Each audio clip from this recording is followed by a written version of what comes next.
Sparks that I don't remember. Hold and let it shine.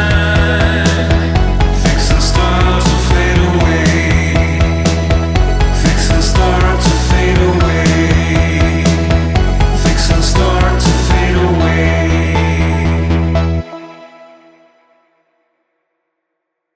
Hello, dear friends of Kabala International. We are once again here with dear Mario Sabán.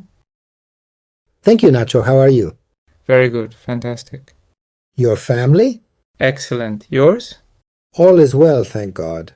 For the moment, like some people say here. Well, I am very glad, Mario. Today we are going to talk about Malchut, the function of matter. And to introduce ourselves a little bit on the subject, just to mention that Malchut is the 10th sephira of the Tree of Life, and it specifically represents the subject of matter in the Tree of Life. All right, look, as I see it, the subject of Malchut begins with an axiom. We are incarnated in a physical body, which means that Malchut is not simply my perception of matter or our perception of matter, but in reality, we are matter. From the body, we have a part that we call nefesh, the animal soul, which is our body. So we are not related to matter from the ethereal, we are related to matter from matter as well. So there is an embodiment, there is a physical situation in the world, there is a body, there is our body in the world, and the first question is, if this body has no sense, what are we incarnated for? I mean, if the only spiritual sense would have been the soul at the ethereal level, what are we doing in embodiment? Then the Kabbalah answers clearly, we are incarnated because our function is to bring light into matter. So it is not to go up to the light, but it is to bring light down to the field of matter. So the first question is, be careful, there are many spiritualities that take us to the light, but the Kabbalah proposes to go towards the light, to bring the light down to matter, so that within matter we can illuminate. And this is explained in the example of Jacob's dream, when the angels went up and down his ladder. The angels go up because they connect with light, but the angels come down because that light has to connect with matter. So the function of matter is a very important function. The second subject that I would like to explain is what characteristics matter has, or at least the fundamental characteristics, and it is that it is difficult for light to reveal itself in matter, because the material aspect is the densest, we could say the heaviest, and the most confusing, because in matter there is so much density of darkness that it brings much confusion. Matter is not evil in itself, but as it brings much confusion, evil can develop much more in the field of matter, because just the light is very hidden. Therefore, as the light is very hidden, our work in the matter is very difficult. That's why it is difficult for us to work. The economy and everything that has to do with the matter. For many people, they are like headaches. And actually, they are headaches for everybody because it's how we support ourselves, how we pay the mortgage. That's what the subject matter is about. The matter is about, I have to pay for the light, I have to pay for the gas. So, a lot of people in the spiritual world sometimes see us dealing with issues as ethereal, like you are a little bit in the cloud. In Kabbalah, you are not in the cloud. In Kabbalah, you are bringing the light down to this field of matter. So, when one is paying the phone, when one is paying the mortgage, and when one is paying the light, of course, the Kabbalah tells you you have to be joyful doing that. This for many people is an oxymoron. People are not very cheerful working to pay the light. So where is the question?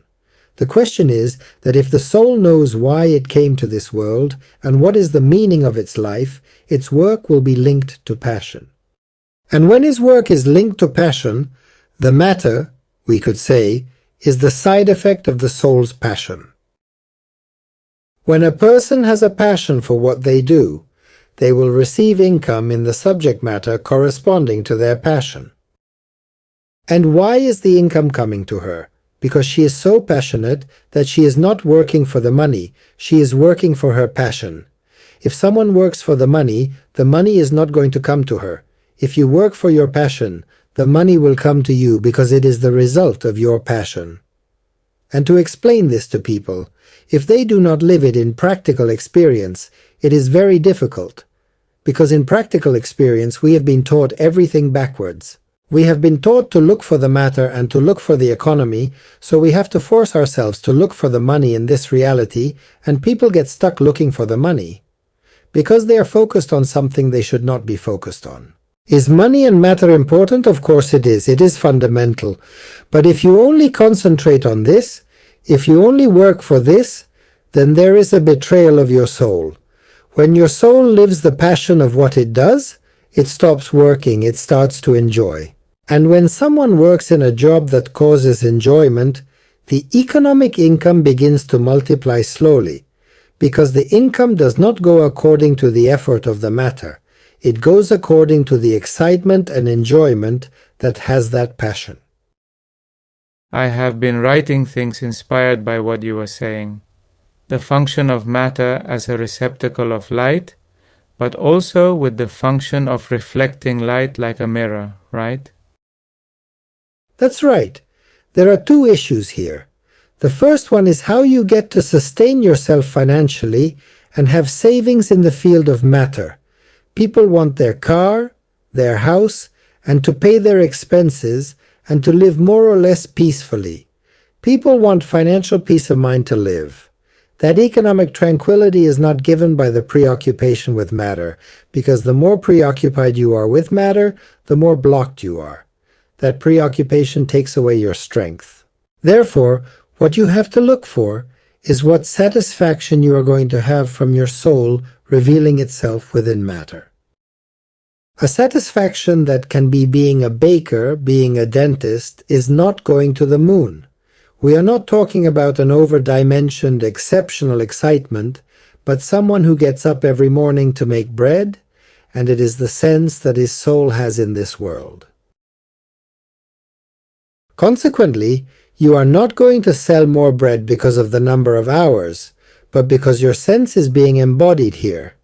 This is the first part, then comes the second part, because the first part is the attitude you have in relation to the matter, and the second part is, what are you going to do with the matter when it comes to you? In general, people struggle for matter, and when it comes to them, they don't know what to do with it. If eventually, of course, we're talking about having matter left over. When someone doesn't know what to do with the matter, it also becomes dangerous, because the one who has no sense when matter comes to him also has no sense in knowing what to do with it. He who has no sense of the soul has a problem in the cause and the consequence. In the cause, because the preoccupation blocks him. Consequently, if he has a sense of existence, he develops the sense of existence, as we said before, so that matter comes as an addition. But the consequence can also be harmful if a person manages to have money even by that effort, because then there is no sense. That money, what is it for? Look, if someone is unbalanced, no matter how much money you give him, sometimes with more money, he becomes more unbalanced. Look at what happens many times with people who win the lottery. Everybody has the desire to win the lottery. Okay? There are people who win the lottery. Are they unbalanced? They become more unbalanced. They start to not know what to do, and they start to get out of control in their life. But for what reason? Because she was not prepared to receive this money. Because, as you said very well, money is light. But if you do not know what to do with that light, again it does not make sense, because it is becoming unbalanced. That is why the question is, if you have consciousness when that money comes to you, you will also act with that money according to the consciousness you have.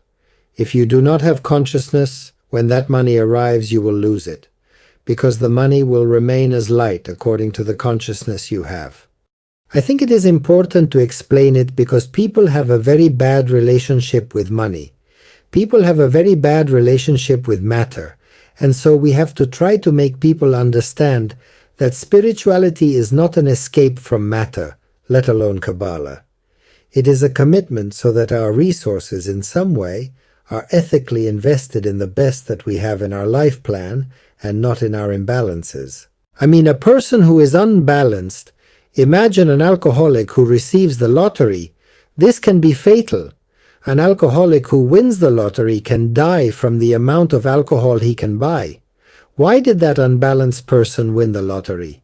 He has to balance himself. Then, if we don't work on balance first, and we don't work on increasing the level of consciousness, any gain in matter can increase our imbalances. If we are unbalanced at the base. Two more things in relation to this subject.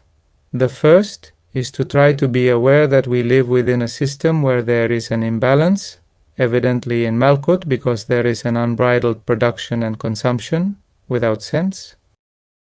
And then the great challenge, we have to re-establish the real function of matter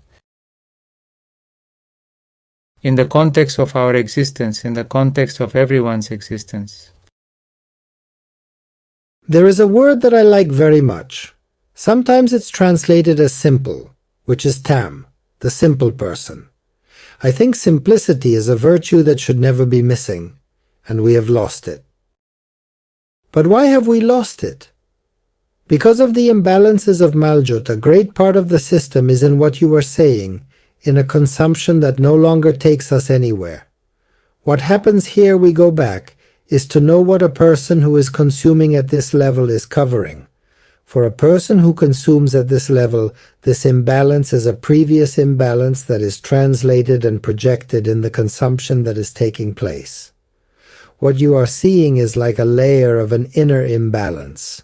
Don't get ahead of yourself, because the existential void is coming soon. Okay. Thank you, Mario. My pleasure.